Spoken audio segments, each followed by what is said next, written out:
오늘은 가르치고 치유하고 전도하라라는 제목으로 하나님 말씀 우리 함께 나누고자 합니다. 사랑하는 성도님들, 오늘 이 설교 제목은요, 우리 2018년도 우리 강북우리교회가 함께 붙들고 기도하고 실천해야 할 표어입니다. 이 표어는 오늘 본문 이 마태복음 9장 35절에서 제가 따온 표어인데요. 제가 작년 12월 중순쯤에 한 해를 돌아보면서 2018년도 이제 목회를 어떻게 해야 될까를 놓고 준비하면서 하나님께 그런 질문을 했어요. 어떻게 목회를 해야 될까요? 하면서 기도를 하는데 그때 새벽 기도 후에 기도하는 그 기도 시간이었는데 주님께서 제게 이렇게 생각나게 해주셨던 제게 주셨던 이 말씀이 오늘 본문 마태복음 9장 35절 말씀이었습니다.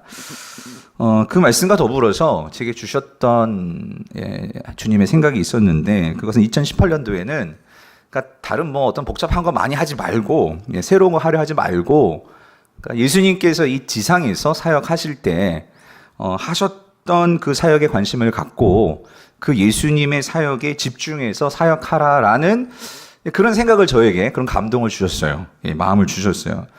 근데 사실 제가 그때 어떤 상황이었냐면 12월 중순 그때, 그러니까 2018년도를 앞두고 담임 목사로서 책임이 있잖아요. 어떻게 우리 교회를 잘 목회할 수 있을까. 그래서 또 훌륭하신 목회 잘 하시는 목사님들의 그런 목회 노하우가 담겨 있는 책들을 읽으면서 공부하고 있었고, 또 이런저런 세미나도 제가 참석해서 그런 목사님들의 좋은 목회 성공의 노하우, 또 그리고 좋은 프로그램들을 이렇게 접하면서 우리 교회도 이것들을 새해 해봤으면 좋겠다, 그런 생각들을 하고 있었어요. 그래서 2018년도에는 더 많은 사람들이 모이고, 또 그래서 성도의 수가 늘고 또 그렇게 성장했으면 좋겠다, 그런 마음을 품고 이런저런 계획들을 세우고 있었었는데, 그 새벽에 주님께서 이 말씀이 생각나게 하시면서 오늘 예수님의 사역에 집중하게 하시는 거예요. 다시 35절을 보면, 자, 예수님의 사역이 이랬습니다. 우리 같이 한번 읽어볼게요.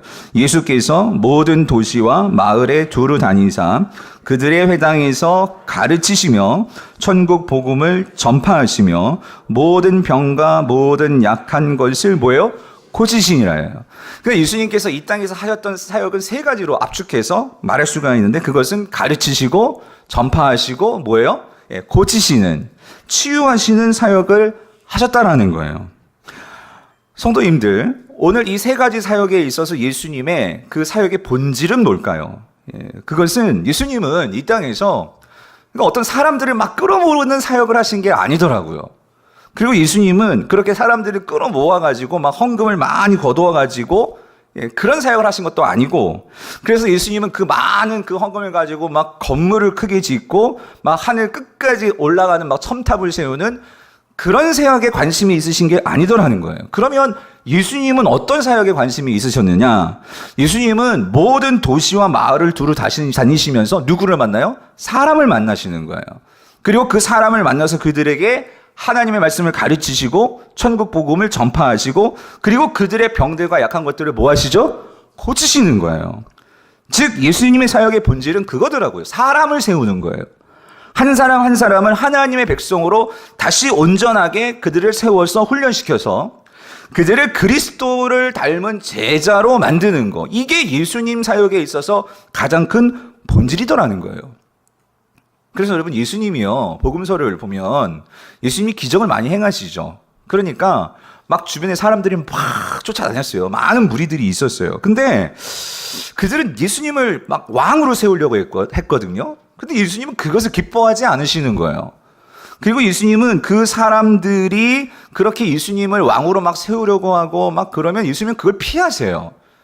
그리고 사람들에게 또 이렇게 말씀하시죠. 그렇게 기적을 행하시고 놀라운 일을 한 것을 사람들에게 알리라? 알리지 말라고 하시는 거예요. 저 같으면 막 그렇게 했으면 사람들이 알려가지고 막 우리 교회 막 오게 해달라고 막 그럴 것 같은데, 예수님은 그러지를 않으시는 거예요. 이것이 무엇일까? 저는 그 새벽에 많은 고민을 했어요. 예수님의 관심은 어떤 그런 결과의 성과에 있지 않더라는 거예요. 그럼 예수님의 관심은 뭐냐? 단 한 명이라도 그 한 사람을 진정으로 예수 그리스도를 따르는, 그래서 예수님을 닮은 바로 그 한 사람이요. 그 제자 한 사람을 세우는 것이 예수님의 사역의 목표요, 핵심이더라는 거예요. 그러므로 여러분, 예수님은요, 이 세상에서 세워놓으신 것은 뭐였을까요? 사람입니다.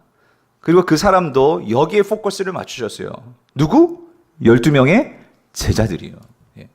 예수님은 사실 그 당시 뛰어난 말씀의 그런 그 바리새인 같은 그런 선생이셨거든요.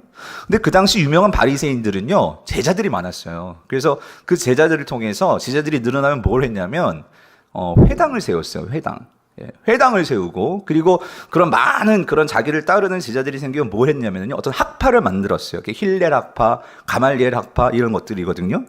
근데 예수님은 그렇게 많은 사람들이 따라다녔고 했는데도 회당 하나 지으지 않으셨어요. 예수님은 그러셨죠. 인자는 뭐 들 곳도 없다?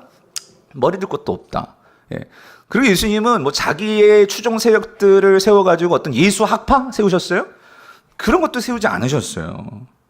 그럼 뭐 했냐? 예수님은 그냥 온전히 12명의 제자들을 사도로 세우는 일에 힘쓰셨어요. 여러분, 사도가 뭐죠? 앞으로 세워질 그 교회를 위해서, 예수님의 몸된 그 교회를 위해서 이 사도들을 세우는 거. 예수님은 앞을 내다보면서 그 사도 한 명 한 명을 세우는 일에 모든 노력과 모든 애를 다 쓰셨다라는 거예요. 그래서 저는 그것을 보면서 참 그때 많은 회개를 했어요. 왜냐하면 예수님의 모습을 보면서 저는요, 틀려도 너무나 틀렸다 하는 게 깨달아졌어요. 예수님처럼 한 사람 한 사람을 온전한 그리스도로 세우는 일에 마른 제자 훈련하는 목사라고 말하면서도 그 일에 내가 목표를 두는 것이 아니고, 저도 이 담임 목사가 6년차가 되면서 아니면 어떻게 하면 좀 교회를 더 성장시킬 수 있을까? 어떻게 하면 사람들을 더 많이 끌어 모아가지고 나도 좀 성공한 목사가 되고 좀 그렇게 인정받고, 이런 일에 제가 관심이 있는 그 모습이 그 새벽에 보이니까 너무나 주님 앞에서 창피하더라는 거예요. 그래서 많이 회개를 했어요. 그리고 그러면서 주님께서 그의 새벽에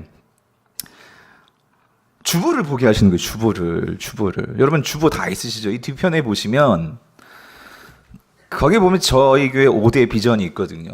이게 제가 이제 이 교회 2013년도에 부임하면서 그때도 기도원에 올라가서 하나님, 제가 어떻게 이 강북 우리 교회를, 그때 세강교회였는데 어떻게 이 세강교회를 목회해야 될까요? 할 때 주님이 주셨던 생각들을 적어 놓은 거예요. 다 같이 5가지 꿈을 주셨었어요. 5대 비전.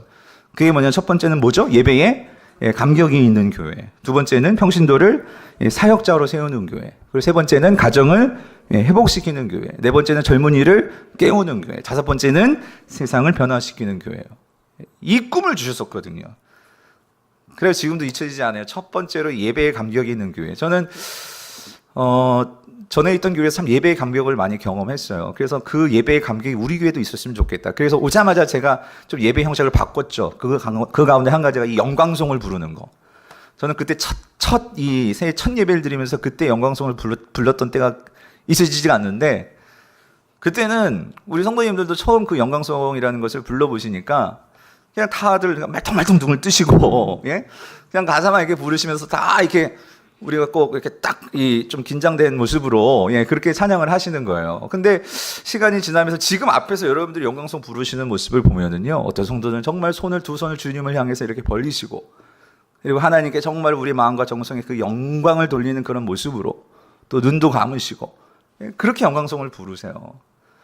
그럴 때 저는 너무나 감사해요. 뿐만 아니라 참 2부 예배, 올해 들어서 또 이렇게 언제부터인지 하나님께서 또 이렇게 세션을 채워주셔가지고 참 이게 기도 제목이었거든요.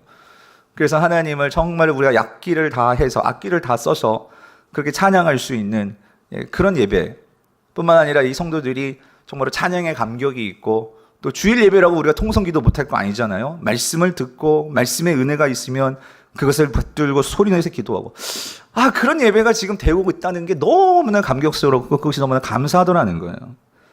뿐만 아니라 평신도를 사역자로 세우는 교회, 그래서 제자훈련이 시작이 되었고, 또 제자훈련을 통해서 또 우리 직분자들 가운데는, 또 안수 집사님들 가운데는 그 훈련 받으신 분들이 세워지고, 또 순장님들이 세워지고, 또 계속해서 이 일을 통해서 우리 교회 각 부서에서 또 이 훈련 받으신 분들이 또 그렇게 사역들을 하시고, 그리고 가정을 회복시키는 교회. 아직 이 사역은 제대로 펼쳐지지는 못했지만 제가 소망하는 건 그래요. 올해 가능하다면 저는 부부 세미나를 꼭 해보고 싶어요. 그래서 부부가 1박 2일 동안 우리가 어디 가서 같이 좀 시간을 좀 갖고 서로 바라보면서 눈을 마주치고 손을 잡고, 예? 그래서 지금까지도 살아왔지만 앞으로 남은 부부 생활을 어떻게 할 것인지를 우리가 이렇게 좋은 강의도 듣고 같이 기도도 하고, 예? 그런 세미나도 열고, 예? 이건 앞으로 하려고 해요. 그리고 이 젊은이를 깨우는 교회. 여러분 참 감사한 것은 지난주에 저희 청년부가요, 출석 인원이 45명이었거든요. 그러니까 저희 교회 이렇게 뭐 작다면 자꾸 크면 클 수 있지만 이런 지역교회에서 청년부가 한 45명 모인다? 이거 큰 감사거든요. 또 그렇게 될 수 있는 것은 또 청년부에서 또 이렇게 올해 졸업생들, 예, 우리 고3 이제 대학 진학하고 그런 청년들을 또 올려 보내주니까 또 청년부가 이렇게 부흥하고, 또 에듀투게더가 이제 2월 달에 또 사역을 시작할 것이고, 또 뿐만 아니라 세상을 변화시키는 교회. 그래서 이번 주 수요일에도 우리가 교동협의를 하지만 쌍문 3동 우리 주민센터하고 좋은 관계를 맺어가지고 저희가 이 지역에서는 그래도 우리가 힘쓰는, 지역사회를 위해서 힘쓰는 그런 교회가 된 거. 참 이게 너무나 큰 감사하더라고요. 그러면서 그것도 밑에 보면은요, 저희 교회에 대한 소개가 있는데, 여러분 그 소개글 중간 뒷부분 한 두째 줄 보면 이런 말이 있어요. 강북우리 교회는 그 미셔널 처치의 비전을 가지고 하는 부분이 있죠. 예. 여러분 이 미셔널 처치라는 이 설명이 언젠가는 한번 제가 성도들에게 해드려야겠다라고 생각을 했는데, 여러분 오늘 이 미셔널 처치라는 이 개념이요, 사실 오늘 본문에 나와요. 오늘 본문에 보면 37절 38절이 이 미셔널 처치가 뭔지에 대한, 예, 그 개념을 담고 있는 거예요. 여러분 미셔널 처치는요 이겁니다.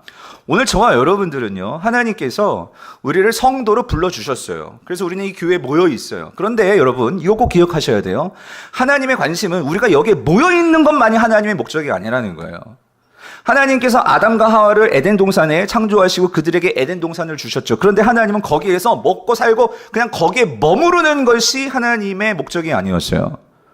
그 목적이 뭐였죠? 그들은 생육하고 번성해서 땅에 어떻게 해요? 충만하고 땅을 뭐예요? 정복하는 게 하나님의 꿈이셨어요. 무슨 말이죠? 그들은 흩어져야 했어요. 에덴 동산에서 그들이 생육하고 번성해서 거기서 막 높은 성을 쌓고 높은 막 그런 집을 짓고, 그게 아니고요. 뭐예요? 흩어지는 거. 그렇다면 오늘 저와 여러분도 마찬가지예요. 여러분 하나님께서 우리를 성도로 여기서 불러주셨지만 또 한 가지는요, 오늘 저와 여러분들은요, 예수 그리스도를 닮은 예수 그리스도의 제자들로서 이제 우리는요, 세상을 향해서 나아가고 세상을 향해 예수 그리스도의 삶을 보여줄 수 있는 그 사명을 받은 자들이 저와 여러분들이라는 거예요. 그래서 우리는 여기서 모여가지고 우리만 그냥 좋고 그래서는 안 돼요. 여러분들이 여기서 은혜 받고 말씀 받고 사명 받고 여러분들이 어디로 가야 돼요? 가정으로 가야 돼요. 그리고 직장으로 가야 되고 학교로 가야 되고 세상으로 들어가셔야 된다는 거예요. 그래서 여러분들이 그 예수 그리스도의 제자로서의 삶을 살아야 되는데, 여러분 이게 미셔널 처치라는 거예요. 그래서 뒤에 제가 이렇게 써놨었어요. 나만의 행복을 거부하고, 뭐라고요? 그 다음에 이웃의 행복을 지향하고. 주보를 보세요. 그 다음에 뭐라고 써놨죠? 더 큰 교회됨을 거부하고 어떻게 해요? 더 영향력 있는 교회를 추구한다. 제가 이렇게 써놓고서도 제가 이걸 잊고 살았다라는 거예요, 여러분. 제가 강북우리 교회가 이제 정말로 제가 6년 차 목회를 시작하면서 맨 처음에는 정말 하나님, 우리 교회가 작지만 더 큰 교회 되려고 하는 것이 아니고 진짜 영향력 있는 교회가 될 수 있도록 목회하겠습니다. 그렇게 기도했었었는데 제가 그거를 잊고 지금 이렇게 왔더라는 거예요. 그래서 성도님들, 오늘 우리 강북우리 교회 여러분 어떤 꿈을 꾸시십니까? 저는 오늘 말씀을 다시 한번, 오늘 그 새벽에 하나님께서 이 말씀으로 저를 깨우시는 그것을 경험하면서 정신을 차린 거예요. 뭐냐면 예수님께서 그 12명을 세우셔가지고, 여러분 12명 세워가지고 모아두셨나요? 아니죠. 어떻게 하셨죠? 보내셨어요. 그들이 흩어져서 보내졌기 때문에 오늘 강북우리 교회가 있는 거예요. 세계교회가 있는 거죠. 그런 것처럼 오늘 우리가 그 어떤 것보다도 주님 앞에서 이 영향력 있는 교회가 되는 거, 저는 저와 여러분들이 이 꿈을 꾸는 우리 강북 우리 교회 될 수 있기를 간절히 바랍니다. 그래서 여러분 제가 꿈꾸고 기도하는 것은, 그래서 앞으로 저희 교회가 이 성도 한 사람 한 사람을요, 이 그리스도의 온전한 제자로 세우는 거, 그래서 여러분들을 잘 가르치고 훈련시켜가지고 가정으로, 직장으로, 학교로 보내는 거, 사명자로 보내는 거, 여러분 이게 우리 교회의 가장 중요한 사역이 되어 저는 믿습니다.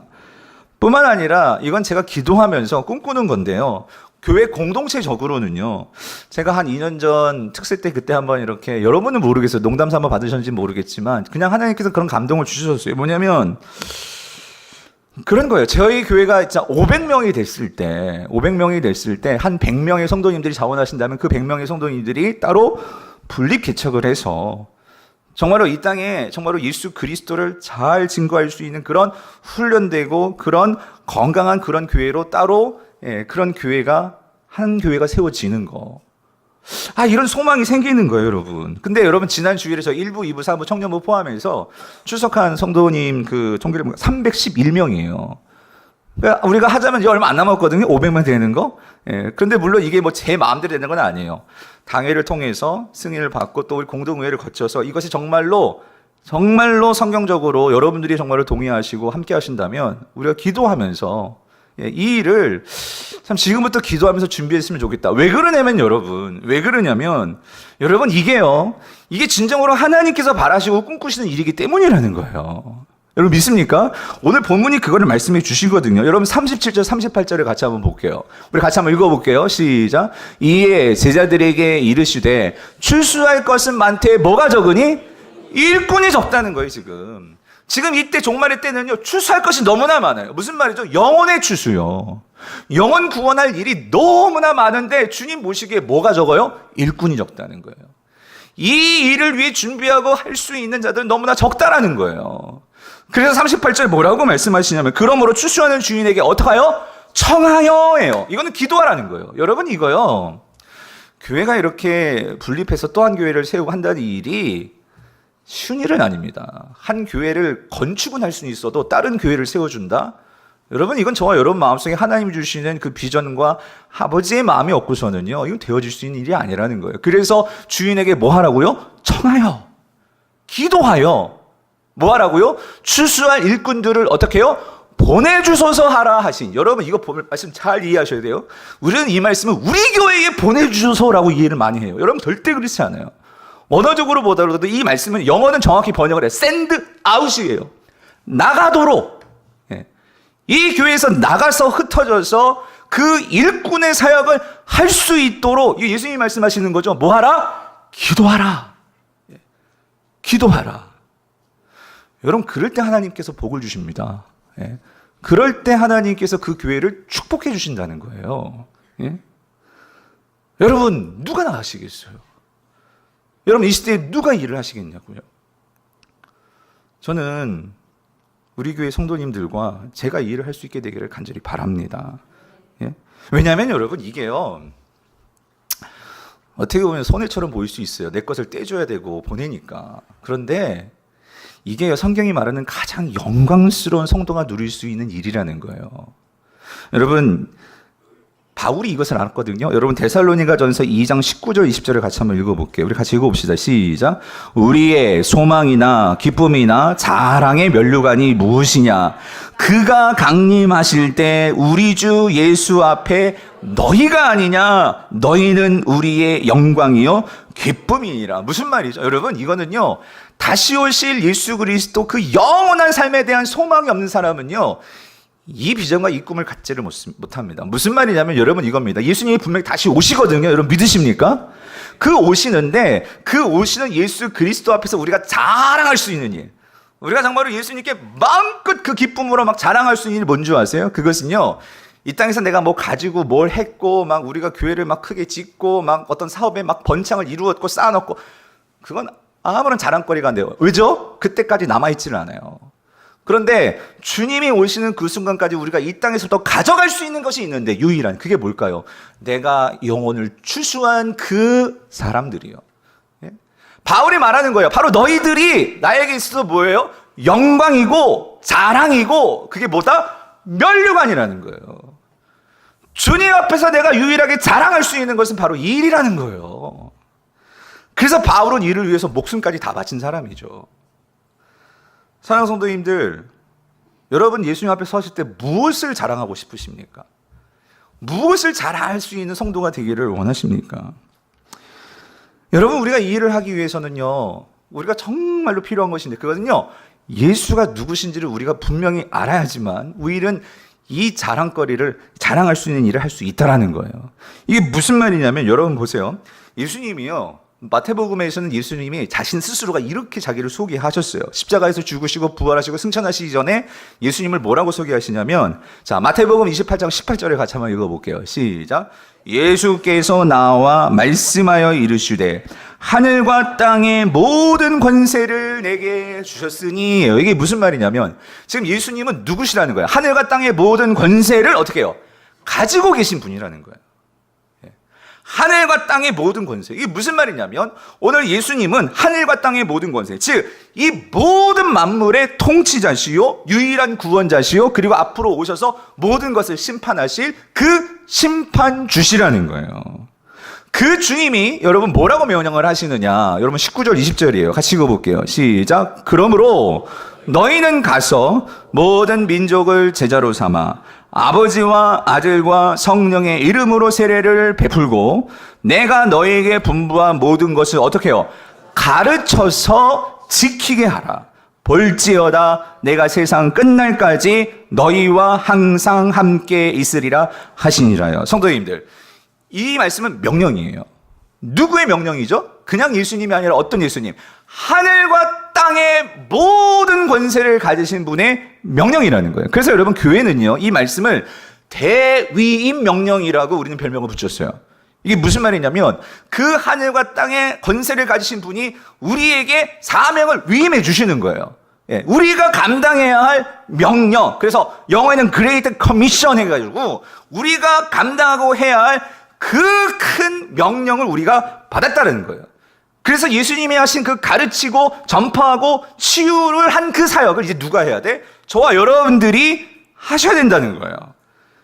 이것을 명령으로 받는 자들은 어떻게 살까요? 여러분, 이걸 정말 명령으로 받은 자들이 있었죠. 그게 초대교회 성도들이에요. 그들은요, 여러분, 그들은 막 사자의, 로마의 그 황제의 핍박 속에서도 사자의 먹이가 되고, 그리고 그 장작더미에서 그들이 정말 활활 타오르는 불에서 그 장작더미처럼 그들이 목숨을 잃는 그 상황 속에서도 그들은요, 포기하자는 게 있어요. 너희는 가서 모든 족속으로 제자를 삼고 내가 너희에게 분부한 모든 것을 가르쳐서 지키게 하라. 이 명령 때문에 그들은요, 끝까지 주님께서 주신 명령을 어떻게 해요? 그 로마 사람들에게 전하려고 그들은 끝까지 그 말씀을 지키는 삶을 살아내었다라는 거예요. 성도님들, 어떻게 그들이 그 목숨을 잃어가는 상황 속에서도 그들은 그 가르치고 지키고 전파하고 치유하는 이 사역을 할 수 있었던 것일까요? 그들은요, 이거예요.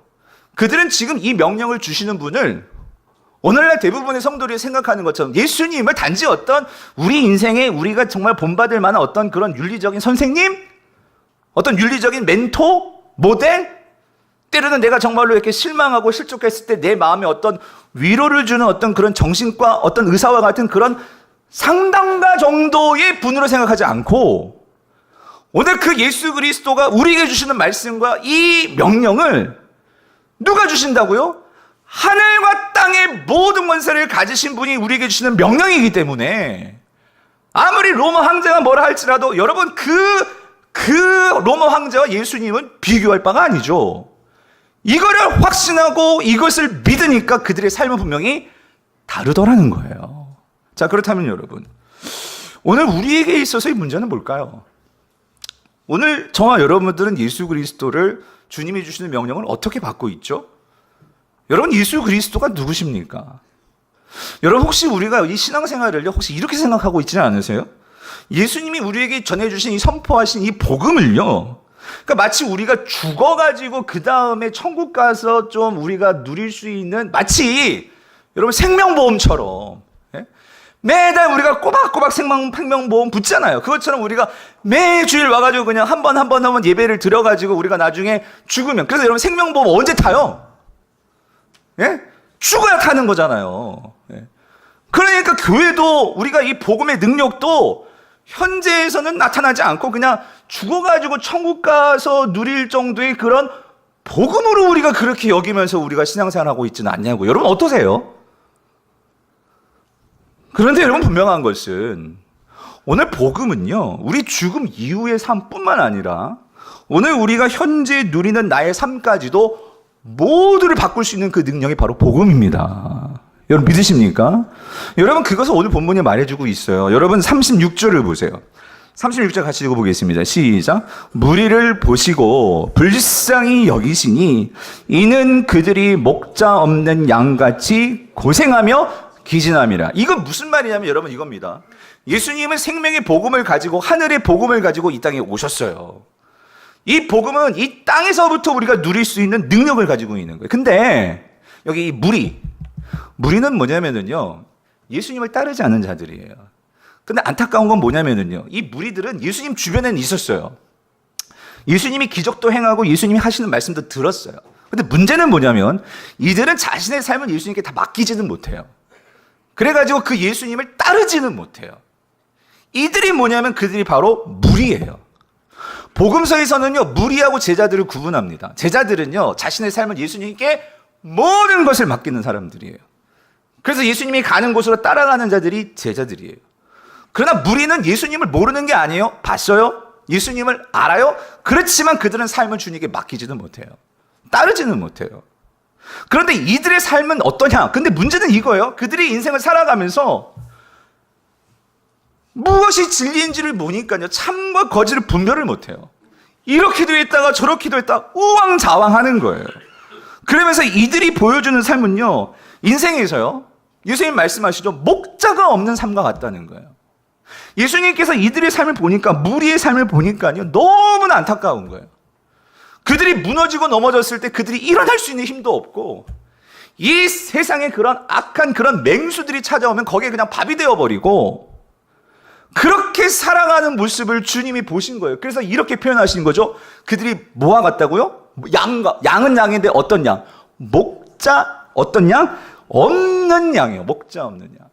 여러분 이 말씀 그대로 한번 띄워주시고요. 여기서 이 목자 없는 양이라는 게, 여러분 양이요, 우리는 지금 뭐 양을 안 키워봐서 모르지만 이런 책이나 자료를 보면 양은요 참 미련한 동물이라고 하잖아요. 그래가지고 이 양은요 시력도 나빠요. 그리고 이게 독초인지 이게 정말로 먹어야 되는 풀인지도 분별도 못해요. 그리고 이 양은요, 만약에 살에 이제 목자가, 그러니까 잘 먹어가지고 토실토실해지잖아요. 근데 이 목자가 없는 양들은요, 이 넘어져도 이거 막 발버둥치면서 뭐예요? 지 힘으로 일어나지도 못해. 예. 그리고 맹수가 달려들고 심지어 독수리가 물어가도 이것도 저항하지도 못해. 그게 뭐예요, 여러분? 양이에요, 양. 그런데 예수님이 딱 이 지금 이 세상을 살아가는 이 무리들을 보니까 딱 그렇다는 거예요. 예. 그래가지고 뒤에 이렇게 말씀하시죠. 그래가지고 이 무리들이 어떻게 이 세상을 살아가요? 고생하며 뭐예요? 기진함이라. 예. 이게 원어적으로 보면 어떤 뜻이냐면 이거예요. 괴롭힘을 당하고, 그리고 지치고, 매를 맞고, 무력하기 짝이 없고, 혼란스러운 상태에 빠져 있는 모습. 그게 고생하며 기진함이라는 뜻이에요. 근데 여러분, 이 무리들이 어땠어요? 그 당시 이 힘 있는 로마 군사들이. 그러니까 목자가 없는 게 아니에요. 예. 거짓 목자들이 있어요. 뭐냐면 그들을 이끌려고 하는. 그게 로마 군병들이죠. 로마 지도자들이죠. 정치적인 힘을 가지고 이들을 휘둘러요. 그러면서 막 압박하면서 그들의 삶을 착취하고 빼앗아가고, 그러면서 그 힘으로 그들을 따라오게 만들죠. 그러한 폭압과 억압 가운데 살아갔던 자들이 바로 이 무리들이에요. 뿐만 아니라 여러분, 종교 지도자들은 어때요? 그렇게 로마 그 군인들에게 짓밟히고 착취를 당하는데 이 로마 지도자들에게 그렇게 당한 이들을 종교 지도자들은 어때요? 그 종교적인 전통과 형식의 그 이름으로 그들에게 어떻게 해요? 종교세를 과세하고, 그리고 또 그들에게 그 형식적인 예배를 항상 드리게 하고 하면서 더 이들을 힘들게 만들고 있는 것이 바로 그 종교 지도자들이라는 거예요. 이런 모습을 볼 때 예수님의 마음은요, 가슴이 찢어지는 거예요. 그래서 예수님은 그 무리를 보시고 어떻게 여기셨다고요? 어떻게? 예, 불쌍히 여기셨다.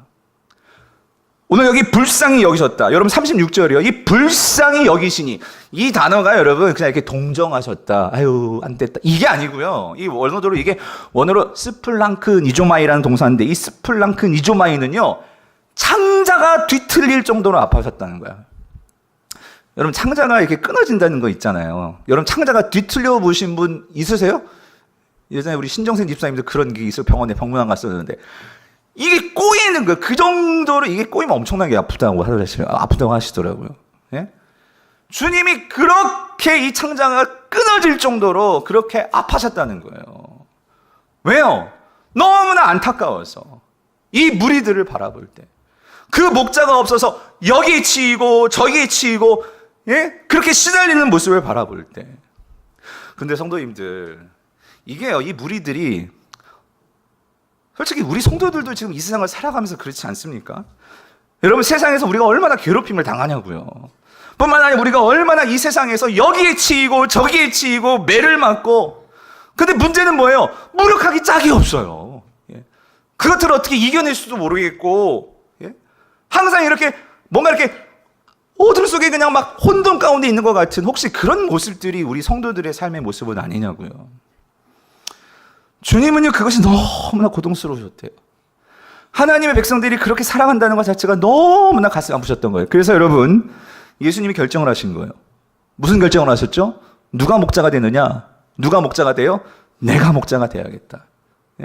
그런데 예수님은 어떤 목자예요? 그냥 목자가 아니라 뭐예요? 우리에게 참 생명과 자유를 주시기 위해서 자신의 목숨을 내바치는 목자가 되어야겠다.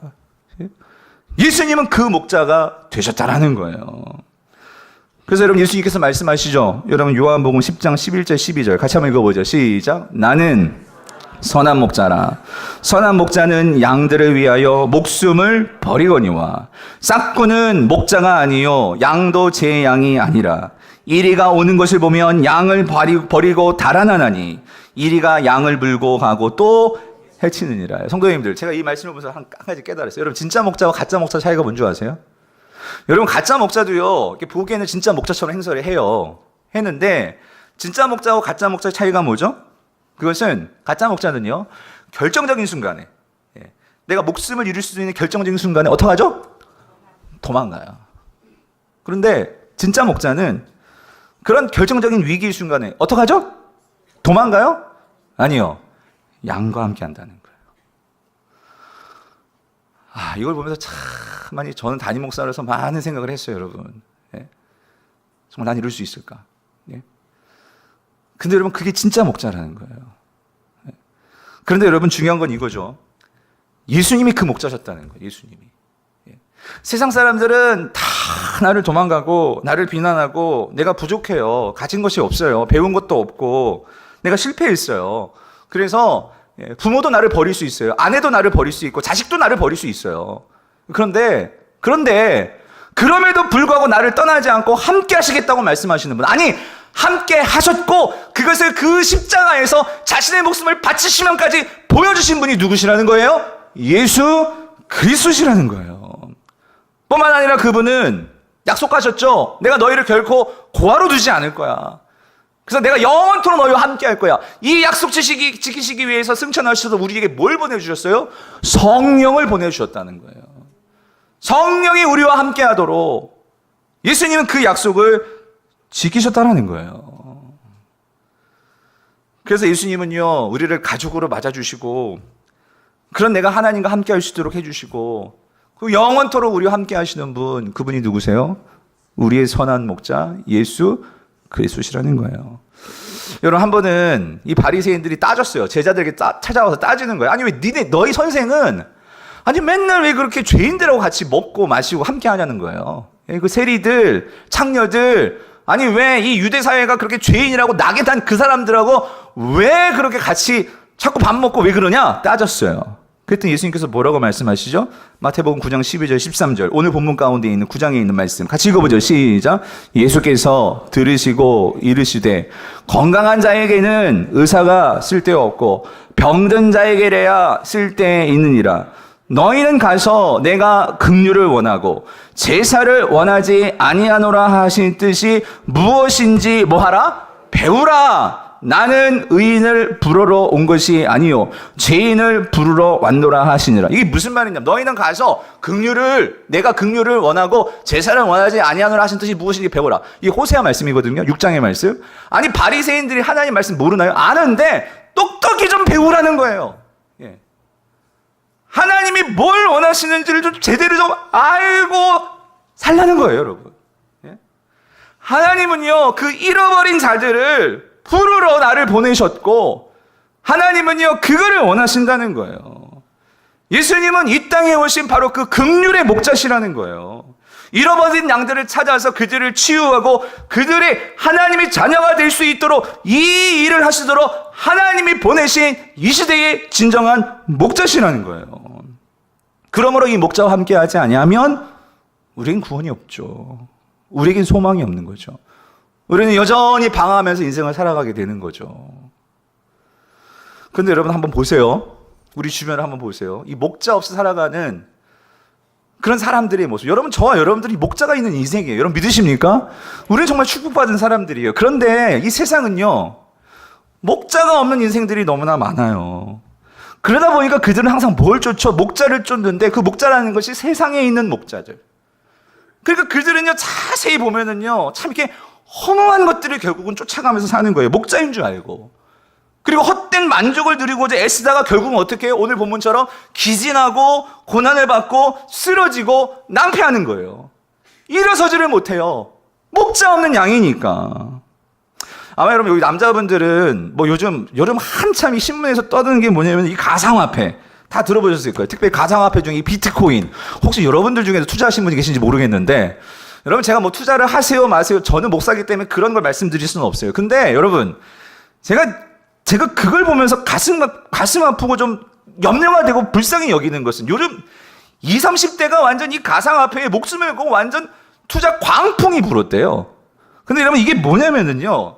뭐 그건 제가 설명드리기 좀 뭐하고요. 근데 중요한 건 이거예요. 요즘 이런 현상을 보면서 20, 30대가 왜 그렇게 이거에 목숨을 걸고 막 투자를 하고 막 왜 그렇게 매달릴까? 사회학자들이 이런 분석을 해 놓았더라고요. 뭐냐면 요즘 20, 30대가요. 이 청년 실업이 엄청나잖아요. 작년만 해도 9.9%. 이게 계속 늘어나고 있어요. 청년 실업이. 그러면서 우리 사회 지금 사회 불평등이요. 거의 그냥 끝간데 없이 그냥 높아져가지고 이 분노로 충만한 사회가 지금 우리 사회거든요. 그러니까 우리 어머니 세대는 그래도 이렇게 부동산으로 가지고 뭔가 이렇게 성공도 받고 그렇잖아요. 그럼 투자를 좀 해서 짭짤하게 맛을 보신 분들 계실 거예요. 그런데 이제는요. 그 청년들이 무슨 집을 사요. 땅을 어떻게 얻냐고요. 그러니까 얘들이 뭔가 한탕을 바라는데 그 한탕이 뭐냐면 요즘 뭐 4차 혁명 뭐 이런 여러 가지 이슈가 나오면서요. 그러면서 나온 게 이 비트코인, 이 가상화폐인데 이게 기회다 싶어가지고 여기에 올인을 한다는 거예요. 그러면서 이들이 취업도 보장이 안 돼, 그들의 삶이 보장이 안 돼, 또 대학 졸업하면서 빚은 학자금 대출을 받아가지고 빚은 막 있어. 그러니까 이들이요. 그러니까 뭔가 새로운 그런 투자처가 생기니까 거기에 막 매달리는 거예요. 꽉 막힌 현실 속에서 탈출구이자 이들을 이끌어내줄 영원한 목자로 지금 가상화폐에 지금 매달리고 있는 거예요, 여러분. 근데 여러분 아실 거예요. 주식 투자해 보신 분들 많이 계시죠? 가상화폐든 이게 뭐 진짜 화폐든. 근데 여러분 중요한 건 이거죠. 제가 투자가 나쁘다고 말하는 게 아니에요. 투자도 필요해요. 근데 문제는 이거를 나의 목자처럼 생각해가지고 아침에 일어나자마자 모니터만 뚫어지게 보고 있고 맨날 스마트폰 꺼내가지고 올랐나 안 올랐나 이것만 치중하고 여러분 그게 뭐예요? 가짜 목자를 지금 따라가면서 인생을 지금 다 걸고 허비하고 있는 거예요. 예? 그런데 여러분 그래서 만약에 조금 진짜 잘 되면 좋겠어. 근데 여러분 아시죠? 이 세상에 진짜 목자는 없어요. 반드시 그것들은요 나를 버리고 도망칠 수 있어요. 그런데 그거를 당했을 때 그들이 당하는 상실감과 그들이 당하는 낭패는 누가 책임지겠냐고요. 누가 책임지겠어요. 예? 사랑하는 성도님들 절대로 이 세상에 있는 것은 우리를 위한 선한 목자가 될 수가 없어요. 예. 그렇다면 절대로 나와 함께 할 수 없는 그것들이 우리가 어떻게 인생을 걸겠냐고요. 여러분 진짜 목자는요. 내가 무엇을 가지고 있고 능력이 있고 잘났고 매력이 있어서 나의 가치를 인정해 주는 여러분 그건 진짜 목자가 아니에요. 세상의 목자들은요. 내가 좀 뭔가 매력이 있어야 돼요. 실력이 있어야 되고 뭔가 내가 정말로 잘 될 때 세상은 나를 막 지켜주죠. 그러나 여러분 내가 그것이 없어져 보세요. 세상의 목자들은 다 떠나가요. 그러나 여러분 이거 기억하십시오. 선한 목자는요. 자기 죽음까지도 두려워하지 않고 모든 것을 내바쳐서 우리와 함께 하시는 분. 여러분 그게 진짜 목자입니다. 예? 여러분 진짜 목자는요. 우리를요 그냥 존재 그 자체로 우리를 귀하게 보세요. 그리고 우리를 가치 있게 보신다고요. 왠 줄 아십니까? 오늘 저와 여러분에게는요 이 하나님의 형상이 가지고 있거든요. 하나님의 형상으로 만들어진 자들이 저와 여러분들이거든요. 이거를 바라보시는 게 우리 주님이세요. 근데 제가 더 가슴 아픈 게 뭔지 아세요? 오늘날 이 부모들조차도 이 자녀를 물질적인 가치로 바라봐요. 여러분 다 뉴스 보셔서 아시죠? 그 5살 날 이 고준희 양이요, 실종됐다고요? 여러분 다 아시잖아요. 그 야산에서 암매장해가지고 싸른한 시체로 발견됐는데, 그 아버지라는 작자가 그 내연녀하고, 그러니까 이 딸이 아무런 가치가 없는 거예요. 왜냐면 얘가 보니까 또 장애까지 있었어요. 갑상샘 장애. 그래가지고 도움이 안 돼. 내연녀하고 살아가는데 얘는 완전 아무런 나에게 어떤 이익도 안 돼. 그러니까 어떻게 해요? 맨날 때리고, 그 어린 것을 발로 이기고, 그래가지고 얘가 숨을 못 쉬다가 결국은 죽어가지고, 그러니까 그거 숨기겠다고 어떻게 해요? 매장해 놓고서는 실종 신고를 하고, 그리고 뭐예요? 동네 사람들에게는 생일날 되니까 미역국 끊어가지고 우리 애가 생일해가지고 미역국 돌립니다. 그러고 있고. 여러분 이게 어떻게 가능하죠? 그렇게 될 수 있어요. 뭐냐면 그 자녀를요, 존재 자체로 가치를 바라보지 못하니까. 그러면서 어제 신문 보니까요, 또 이런 기사가 있더라고요. 여러분 26개월짜리 애인데요, 이 엄마라는 작자가 얘를 굶겨가지고, 그래가지고 자기는 막 그 남자친구하고 막 여행을 다니고 했는데 얘는 막 쫄쫄 26개월밖에 안 됐어. 굶겨가지고 영양실조로 죽어버린 거예요. 근데 여러분 이 준이 아빠도 나이가 보니까요 37살, 내연녀 36살, 그리고 이 26개월 굶어 죽인 엄마도 나이가 31살. 여러분 요즘 정신 차리지 않으면 우리 젊은이들 그렇고 이 세상이요, 우리 자녀들을요, 이 세상의 거짓된 가치, 물질주의, 성공주의, 이러한 소비주의, 이런 목자들이 다 끌고 가니까 뭐가 진짜 가치인지를 분별을 못해. 그러니까 나에게 도움이 안 되면은요, 그냥 다 뭐예요? 버려버리고 학대하고. 성도님들, 누가 이런 비극을 끊을 수 있겠냐고요. 누가 이런 잘못된 목자에 빠진 자들을 구할 수가 있느냐고요. 누구십니까? 예수 그리스도 한 분뿐이십니다. 여러분 가족 가운데도 여러분 그렇잖아요. 혹시 여러분의 자녀들이, 남편들이, 아내들이 혹시 목자 없는 삶을 살고 있지는 않냐고요. 세상에서 정말 헛된 가치에 빠져가지고 그렇게 끝간데 없이 그렇게 따라가다가 결국은 낭떠러지로 떨어지는 인생들 여러분 있지는 않습니까? 그러나 여러분, 진정한 가치를 만나고 진정한 목자를 만난 사람들은요, 아무리 내가 지금 가진 것이 없고 내가 지금 낭패했고 실패했고 사람들이 알아주지 않고 그래도 그들은 살아냅니다. 그리고 그들은요, 넘어져도 일어날 수 있어요. 왜죠? 나와 함께 하시는 목자가 있기 때문에. 그리고 나의 가치를 있는 그대로 인정해 주시고 나를 높여주시는 그분이 계시기 때문에. 여러분, 그래서 여러분 사도 바울이 그런 자잖아요. 사도 바울은요, 만약에 이런 성과로 만약에 평가를 받았다면 이 사람 교회를 박해하고 예수를 박해했던 사람이에요. 근데 어떻게 그가 낯짝이 있으면 있지 어떻게 교회 와가지고 설교를 하고 전도를 할 수 있겠습니까? 그런데 그가 만났죠. 예수 그리스도를 만났어요. 있는 자체 그대로 인정해 주시는 예수 그리스도를 만나고 하나님의 사랑을 경험하니까 내가 옛날은 포학자요 죄인이었고, 여러분 그게 사람들은 그렇게 말할 수 있지만 바울은 나의 선한 목자를 믿기 때문에 그 모든 것들을 이겨내는 거예요. 여러분 로마서 8장 30절 39절 같이 한번 읽어볼게요. 시작. 그러나 이 모든 일에 우리를 사랑하시는 이로 말미암아 우리가 어떻게 해요? 그냥 이긴다고 안 했어요. 어떻게 이겨요? 넉넉히 이기느니라. 넉넉히 이기느니라. 여러분 이렇게 넉넉히 이긴다는 것은 하나님의 사랑을 깨달은 자들만이 넉넉히 이길 수 있는 거예요. 예수 그리스도가 나의 선한 목자임을 믿어야지만 넉넉히 이길 수 있는 거예요. 안 그러면 못해요, 여러분. 저도 못하고 여러분도 못하고. 그럼 우리는 다 이 성과주의에 빠지게 돼요. 그걸 갖고 인정받으려고 해요. 하나님의 형상이 얼마나 고귀하고 그것이 얼마나 영원한지를 깨닫지 못하면 우리는 이 세상의 목자들을 따라가게 되어 있어요, 여러분. 그런데 오늘 이 바울은 뭐라고 얘기해요? 내가 확신하노니 그것이 사망이나 생명이나 천사들이나 힘있는 권세자들이나 현재일이나 장래일이나 능력이나 높음에 있든지 낮음에 있든지 다른 어떤 피조물이라도 우리를 우리 주 그리스도 예수 안에 있는 무엇? 하나님의 사랑에서 어떻게 해요? 끊을 수 없느니라 해요. 할렐루야. 성도님들, 이 확신이 있으니까 사도 바울은 말년에는요, 아이, 그럼 이렇게 살았으면 좀 뭔가 하나님 축복도 주셔가지고, 좀 나중에는 막, 요즘 말로 말하면, 막 큰 차도 타고, 막 리조트 같은 데서 막 그냥 좀 그렇게 별장도 있고, 아니, 그렇게 하나님 좀 복을 주시면 얼마나 좋아. 그게 아니라 이 바울의 말년은 뭐였죠? 로마 감옥이었어요. 예? 그렇게 결혼도 안 하고 그렇게 주를 위해 살았는데 그의 결론은 로마 감옥이었어요. 예?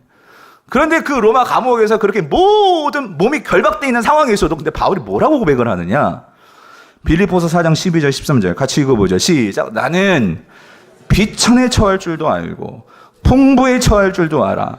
모든 일 곧 배부름과 배고픔과 풍부와 궁핍에도 처할 줄 아는 일체의 뭐예요? 비결을 배웠노라. 여러분 이게 요즘 말로 말하면 멘탈이 강한 거죠.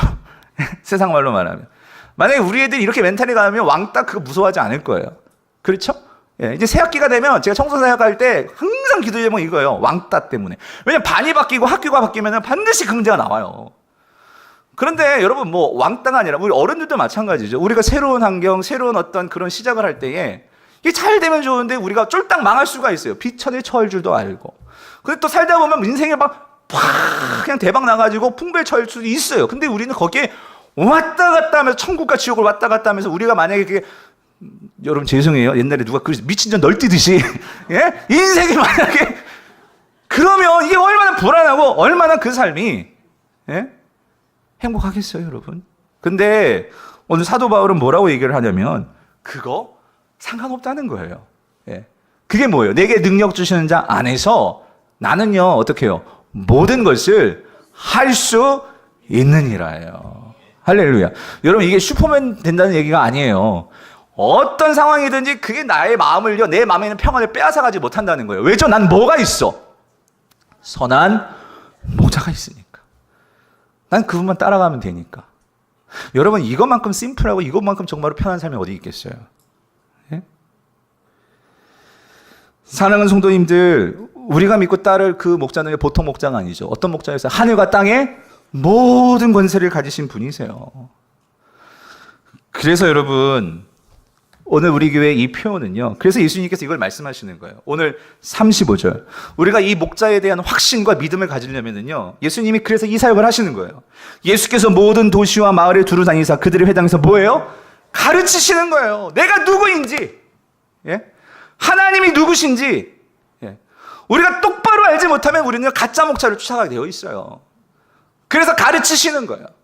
그리고 그 하나님의 복음을 뭐예요? 전파하시는 거죠. 나만 알면 안 돼요, 여러분. 그거를 내 남편도 아내도 우리 자녀들도 여러분 이제 오늘 내일 이제 회사에 가서 만나는 그런 이상한 목자 쫓아다니는 세상 사람들이 그거 알아야 돼요. 그래서 어떻게 돼요? 우리가 모든 병과 모든 우리의 약한 것에서 우리가 어떻게 돼야 돼? 고쳐져야 돼요. 치유함을 받아야 돼요. 예?